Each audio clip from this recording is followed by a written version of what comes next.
Okay, first things first. How did you land the role of Mia Winters? Tell us everything, please. Of course. And you'll have to excuse my voice. I lost it a little bit over the weekend. I was doing a convention, so lots of talking. Summer or something. Right, I saw pictures. Yeah, midsummer. Yeah, I saw pictures on your Instagram. Your voice is perfect. Don't worry about it. It's perfect. Okay.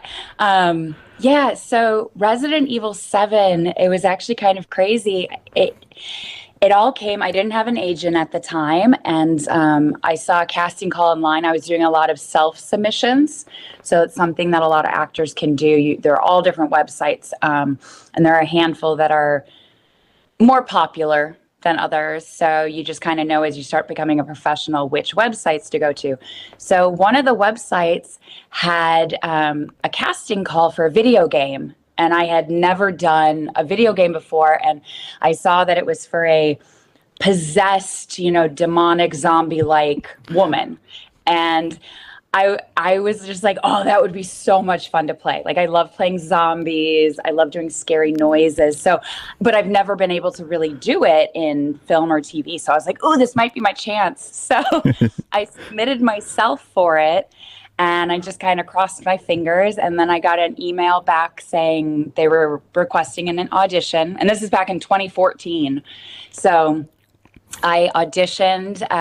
The first one was full possessed. They wanted craziness. Now, at the same time, it was under a secretive name. It didn't say Capcom. Like, I had no idea. I just thought this was like a small video game in Japan. Like, I knew it was a Japanese company, but I didn't know it was Capcom.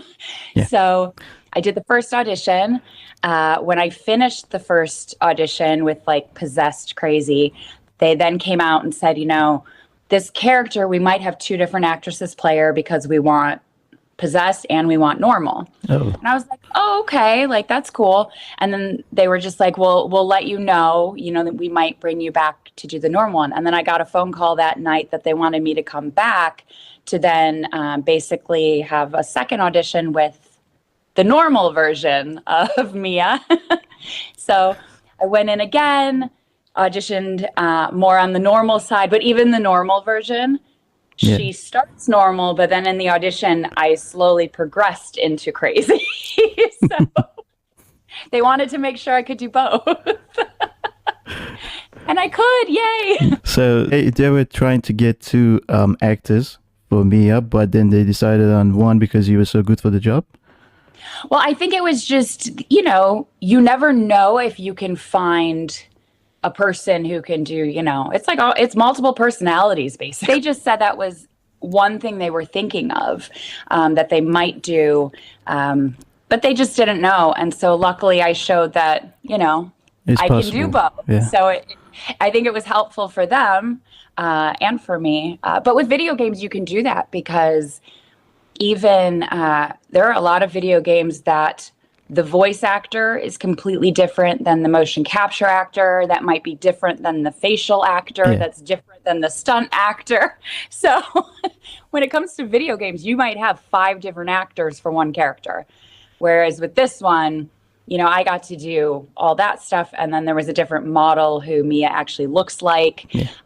And then I don't know stunt-wise. I feel like they probably brought in stunt people at some point, but that I'm not 100% sure about. Okay. No worries. Did you know anything about the Resident Evil franchise before your audition? I did. Well, I knew, I was in grade school when the first Resident Evil came out, so 25 years ago. So I knew of Resident Evil. I was never a big video gamer, so I remember watching friends play the very first one. Yeah. But then after that, I really didn't know much about the games. I did know about the movies, but then I also learned that the movies and the games are two completely different things. Yeah. Very, very different. The movies are bad. They're real bad. I heard they're coming out with a new one that's supposed to be more like the video games, so fingers crossed. Hopefully. Yeah, so I didn't know too much, but at the same time, I didn't even know that I was auditioning for Resident Evil. And then when I booked the job, a year into working on it, is when I found out it was Resident Evil. So even working on it, I originally didn't know. So it kind of, in a way, didn't matter if I had known the history or not, because we didn't even know. And they were all new characters, which was so great. So it was like, I didn't have to try to live up to a character that was already created and that the fans loved. I got to take a brand new character and make her all my own, which was amazing. Must have been. So after a year where they told you, this is actually Resident Evil that you're working on, you were like, okay, who cares, you know? Yeah. I definitely wasn't, who cares? I was shocked.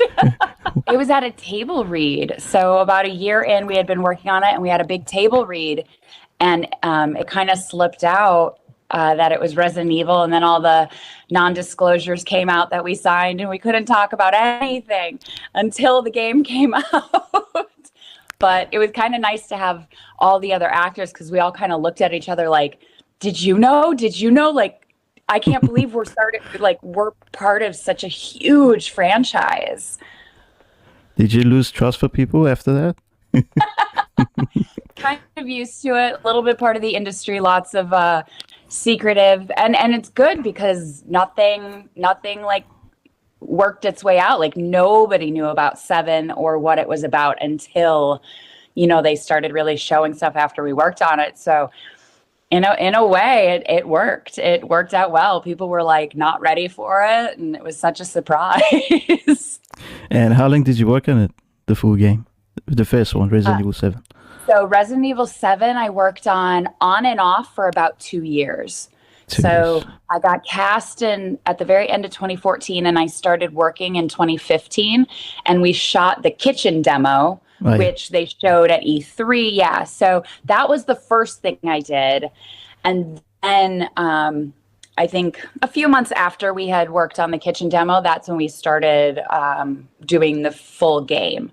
So on and off for about 2 years of doing, you know, coming on set and doing the stage work and the motion capture and the scenes. And then we would go into the booth and do ADR and do any touch-up vocals. But yeah, everything was done both on stage and in the booth, which was kind of nice to like match. And we would watch video of what we shot on stage to make sure in the booth our voices then matched, you know, that extreme of a scene in our voice. Was it difficult to switch between normal and possessed Mia? Not really. I don't know if that's a bad thing or a good thing. It was pretty easy. It's a good thing, I think. My husband might be terrified, but it was pretty easy for me to go back and forth.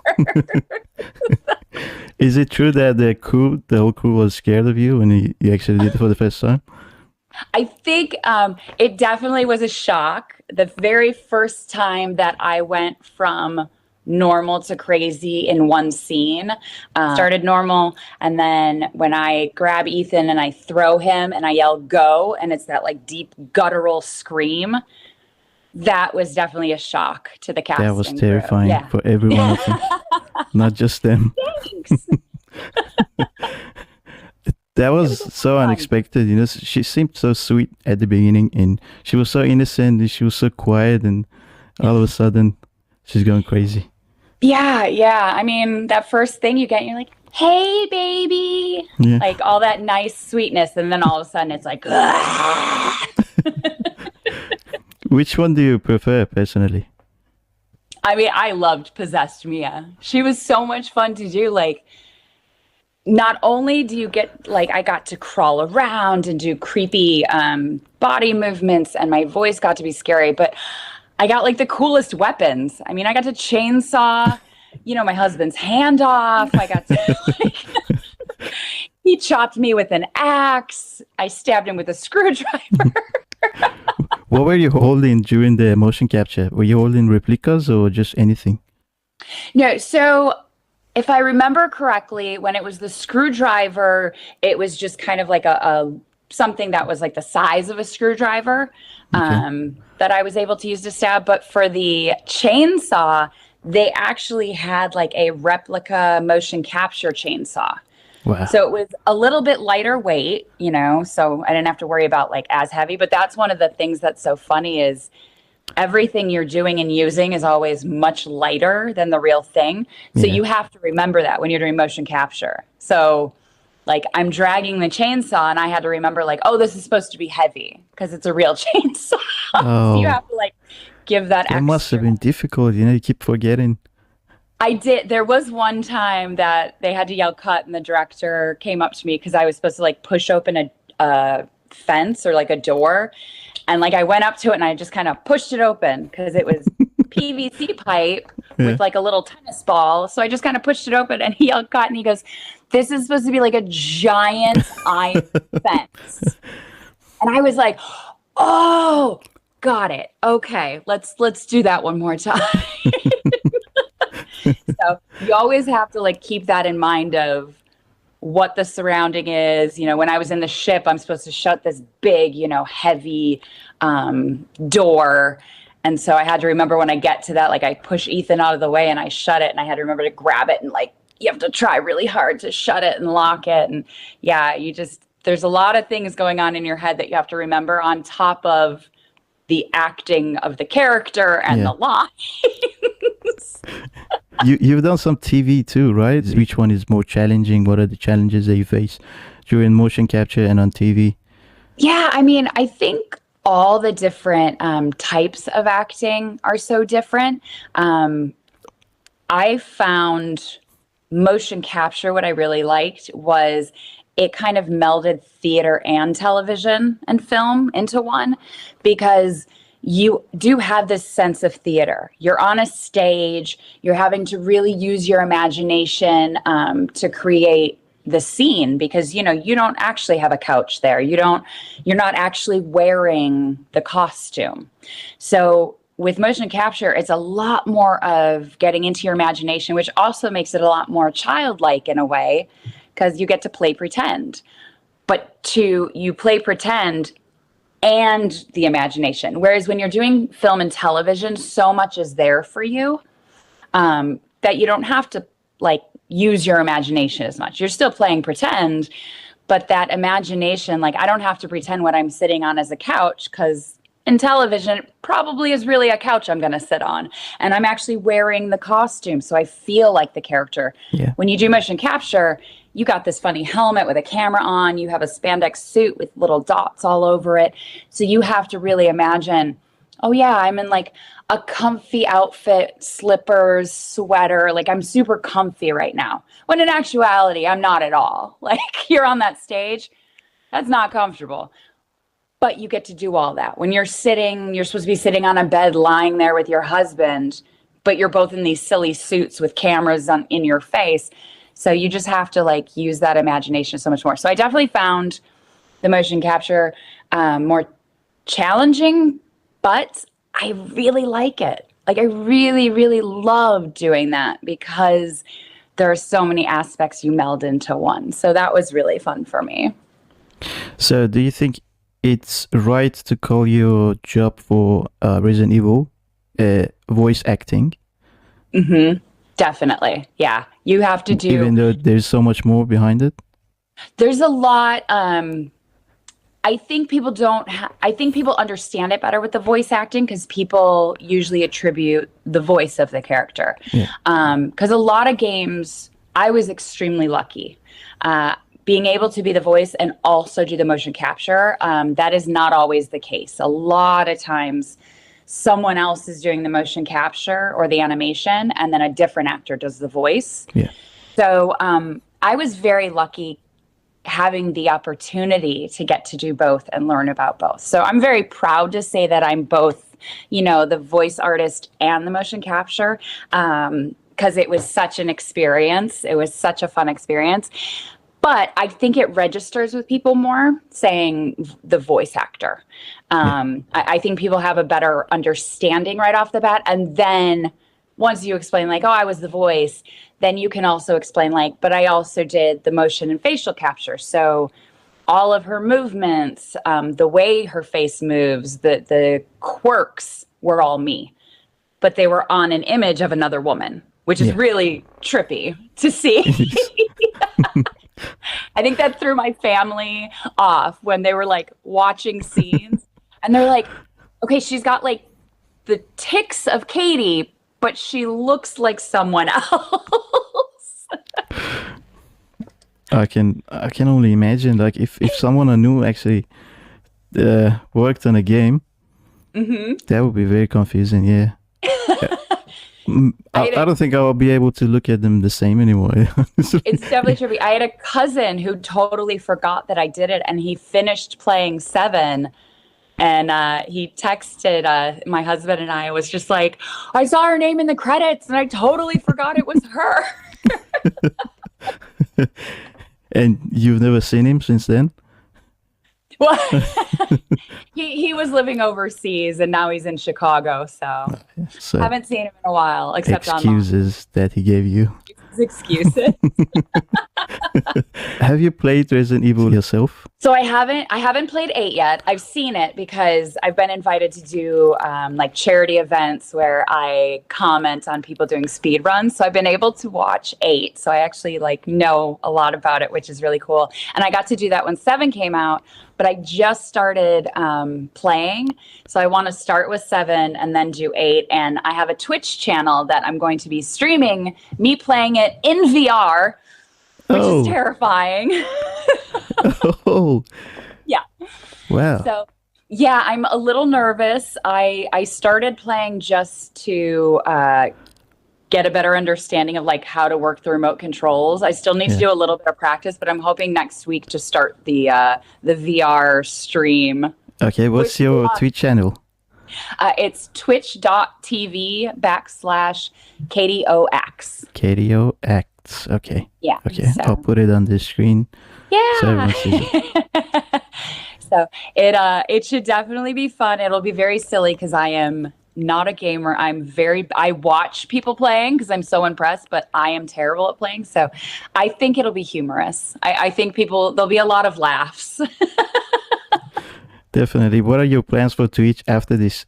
So on my Twitter, I do live signings on there. I plan on starting to do, I'm going to have one night a week story time with Mia. So I do cosplay. So I'm going to dress up as Mia and basically read fairy tales and stories and stuff like that. Probably, So I plan on doing that. I plan on streaming games. So I'm going to start with 7, go to 8. And then the plan is to go all the way back to 1. So the original, and then work my way through all of them. So that's kind of awesome. Yeah, I'm excited. I just kind of, because of Village, have entered the world of Twitch and streaming. So it's a lot of fun. I'm very, very excited to start. I'll make sure every single Iranian that I know follows you on Twitch. Yes, Tell them all. Call in my cousins after this. Yes, I love my Iran fans. What kind of games do you prefer to have a role in the future? I mean, I'd be happy with anything where I get to do the motion capture. I would be very happy with because I had so much fun doing that. I think I kind of have a knack for horror, so I do love horror games. But I'm also a Disney princess at heart, so I kind of would like to someday get to do nicer roles so that my little nieces and nephews finally can actually see what their Aunt Katie does. Because right now, they don't know. They've seen like commercials. They know Aunt Katie's an actor, but they have many, many years until they can play Resident Evil. Like, I won't allow it. They're way too young. Yeah. I think I played my first Resident Evil when I was 9, I think, or 8. Well, okay, then I guess they are. That's why I'm crazy like this now. I was going to wait until they were teenagers. But it's also because, like, I swear a lot. Like, I have really bad language in these games, and I don't want my little nieces and nephews to see them. They're eventually going to find out. That's why I need to get, like, a nicer cartoon or video game, at least one, so I can go, look at what Aunt Katie does. She's a mermaid or a unicorn. I don't know, something. Who's your favorite Disney princess? Ariel. Okay, I have no idea who that is, but okay. Ariel's she's the Little Mermaid. Oh, yeah. Oh, yeah. Yeah. Does she have red hair? Yep. She's got red hair. Hair. Yeah. I've seen it. Way back from the 80s. I'm an 80s baby, so. That's why. Definitely. Imagine this scenario. You're offered 3 perfect roles at the same time. By perfect, I mean roles that they're your dream roles. Mm-hmm. And one is in a TV show, one's in a movie, and one's in a video game. You can only choose one. Which one would you choose and why? Let's see. Oh, that's so hard. There's so many reasons to choose each. That's really hard. Okay, let's see here. I think, okay, here's my logic on this one. It's so hard. I think I'd go with film only because I feel like film has a better chance of being turned into TV shows and video games. So I think if I start with the movie, there's a better chance that I could then get like the work of the other things, because you see a lot of movies that become TV shows or that become video games. So I think that's my logic. Start with the movie, and then hopefully somebody will turn the movie into a video game and a TV show. So ultimately, I'll end up doing all 3. That's why you like to be the villain, because you can think like that. Get a little bit of everything. Do you think Mia is to be blamed for any of Resident Evil 7's events? I think she's definitely partially to blame. I don't think she is fully to blame. I think the corporation and Umbrella, the BSAA, I think they're ultimately the ones to blame, which I think tracks with Resident Evil. They're always the ones to blame. I think the reason Mia is to blame a bit is because of the secrets of not being honest with Ethan. So that definitely caused problems. But I also think that like when she signed on to her job as a babysitter, I don't think she fully knew what she was signing on for. But she was a researcher first, and then she was assigned to babysitting. Right. So it's like she knew some of it. I don't think she definitely wasn't like the top level type of thing. I think she was definitely part of it. And that's why I think during 7, you see her change.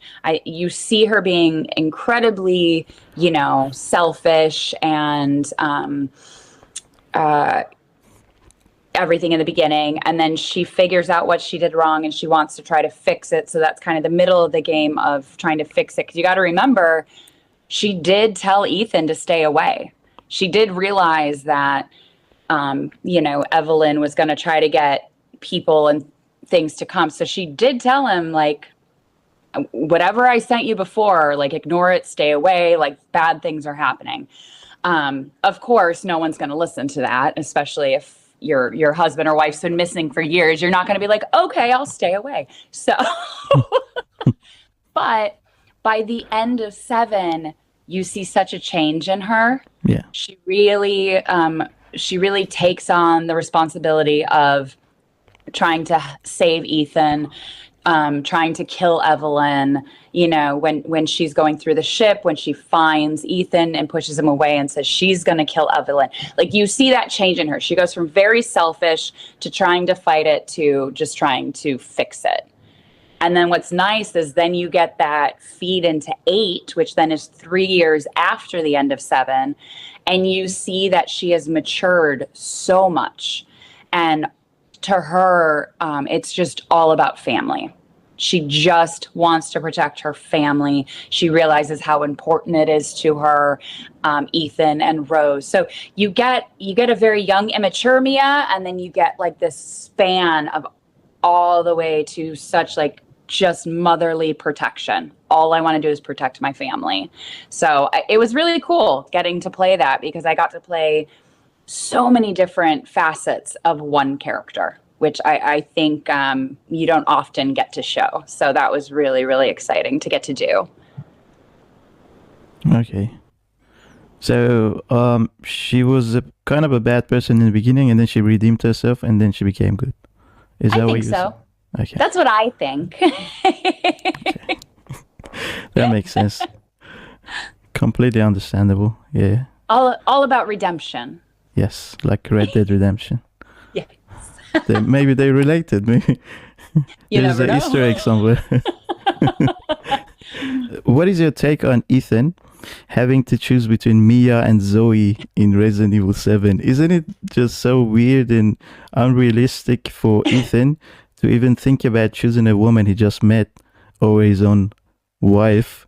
Is there anything you can tell us about Capcom's reasoning for this scene and choice? I couldn't tell you, the reasoning on Capcom's side. I think, just from playing video games, it just gives the player another choice, gets to give them something else and an option for a different ending, which, I know I grew up with like choose your own adventure books, which I love. So I like the idea of video games being like that. Like, here you go, 2 choices, which one you gonna do? And you never know. Yeah, but you come for your wife, you find a better one, you go with that's you never know. But at the same time, when I first read the script, I thought no one would choose Mia. I honestly thought, why? She's crazy. She's chopping off hands and stabbing and killing, and she's very not nice. That's the more reason she needs it, and that's the whole reason Ethan went there. But at the same time, Zoe helps Ethan. Like, you got to remember, Zoe is on every phone call, helping him get through the game, helping him find the things for the cure, helping him make the cure. So Zoe is doing, even though she's behind the scenes, she's doing a lot throughout the game. So that's why when I read it, I thought no one would choose Mia. I thought everyone would choose Zoe. But then hearing from people, and there are a lot of people who flat out tell me, they're like, yeah, I chose Zoe. Mia's crazy. And I was like, I get it. But look at what ending you get. So shame on you. It's a good thing that Zoe, we can save her in the DLC. So yes, I was very happy when they came out with that DLC, because they don't tell us, like if you're not part of the DLC, you don't know what it is. Yeah. So I didn't know they were going to do that. So when it came out, it was kind of a cool surprise, because Giselle, who voiced Zoe, she's fantastic. And it was exciting to see that she got an ending. She got redemption in her character. So that was really, really cool. Yeah. What was your favorite part of Resident Evil 7? And what was your least favorite part? I think my favorite part was probably doing the chainsaw scene.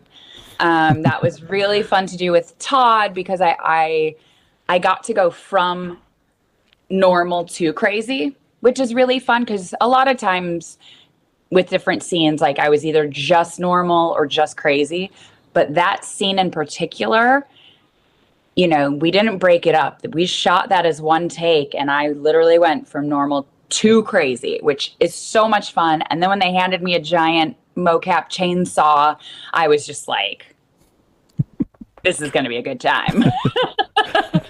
And Todd, our Ethan, he's fantastic, and getting to work with him, he's definitely taller than me, so getting to like beat up a big guy and chop things off and all these things was really fun.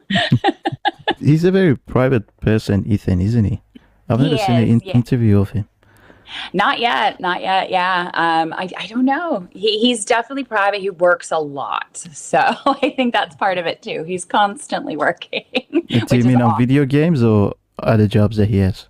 All different things. I think that's one nice thing. A lot of the actors do so many different facets of jobs, which is awesome, but it also keeps us very busy. COVID helped slow things down for some of us. With just either not with the industry slowing down or jobs shutting down for bits and pieces. So that always changed things. But now everything's opening back up. So it's getting a little bit crazier. But yeah. It's a good thing. The world is going back to normal. Slowly but surely. I just want it all to open back up. What countries did you go to for Resident Evil 7?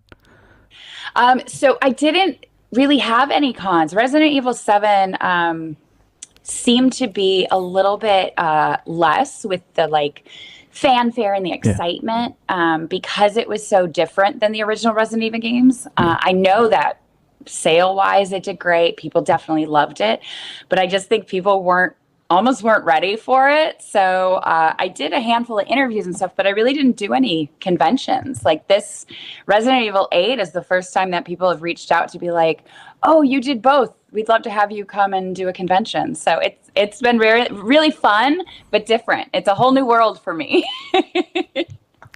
How was Midsummer? Was it? Yeah, is it over now? It was so much fun. Yeah, it was just last weekend. It was a blast. I got to meet so many fans. And also, I've been doing live signings, which kind of, because of COVID, became very popular and was created, which I'm so grateful for because I've met so many fans and so many people from the Resident Evil community online.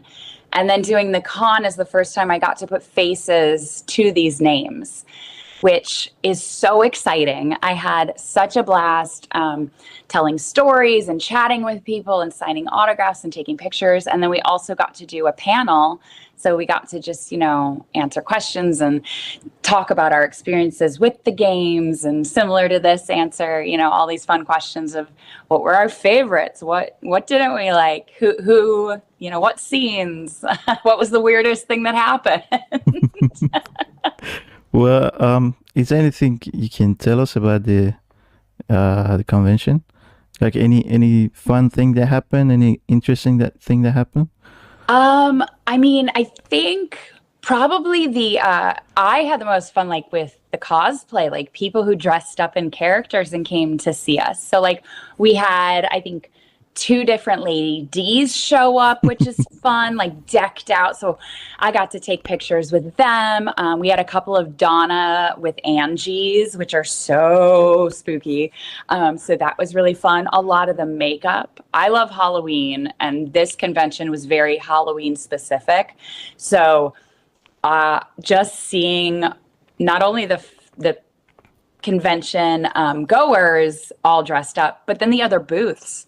I got to see so many special effects booths and booths of like really fun clothing that are very Halloween oriented. So it was just overall, I think I spent as much money as I might have made because everything was so much fun. I was like, I need new Halloween decorations. Let's just get them here. So excluding Mia, who are your favorite characters in Resident Evil 7? I don't think like I have a favorite character, but I know what character that like if I wasn't Mia, who I would want to be. And in 7, it would be Marguerite. Sarah Coates played her. She's extremely talented and scary good. Yes, so good. And probably if I would have just read Marguerite, I might not have been like, oh, I want to be this character. But after seeing Sarah and how much fun she had with the character and that Louisiana accent and that like she just completely changes her voice. And I love doing scenes with her in that game. It was so much fun. But it definitely made me like, oh, that would have been a fun character to do because I love doing the craziness. And she just, literally her performance makes you want to be the character also. So it was, I would say probably Marguerite would be, if I had any other character that I could choose to be, it would be Marguerite. But let's be honest, I wouldn't be able to give it the justice that Sarah gave it. She was really scary. She was the most scary thing about the whole game for me. Oh, yeah. Oh, her bug fight. Jesus. No, thank you. I'm not looking forward to playing that in VR. I haven't gotten as far as... Must be fun to see you doing that, killing that boss. So scary, yeah. Were you expecting this huge reaction to the game and the character of Mia Winters after the release of Resident Evil 7? No, I had no idea. Resident Evil is the first video game I ever did, so I didn't really know this world. So when 7 came out and people first started reaching out to do podcasts and interviews, it was really exciting, but I was just like, oh, this is cool. Sure. Like, I'm such a dork. I'll just like hop on there and talk to people. And then when 8 came out, the fanfare was so much bigger than even 7. So like I had a little taste of it with 7, and then with 8, it like exploded. And I definitely did not expect it. I was not ready for it. But at the same time, I am so grateful because I don't know what it is about this franchise, but the fans of Resident Evil are amazing. They are. It is. I mean, we are. Yes, you are. You are. It's the community. I call it the RE family because everybody, they act like family. Everybody's there for each other, helping each other out, lifting each other's spirits. I love surprising fans. Like I'll pop onto my Discord channel and just like pop in real quick and like say hi everybody, just wanted to say hi today, and then like pop off. And it's just fun to do that kind of stuff because everybody's just, you know, they give such love to everyone equally, and I think that's just so amazing. I never could have dreamed that this game, this role, the character could have become what it has. So I'm extremely, extremely grateful and honored to just be a part of all of it. So you could say he has changed your life. Definitely. Right? Definitely. It's been amazing. It's been absolutely amazing. Like I have to stop myself from tearing up a lot of times, like when I talk about it, because it's just the overwhelming love that we get and people send to us individually or as a group is just absolutely incredible. It's our pleasure. We're just giving the love back, you know. And we can feel it. We appreciate it.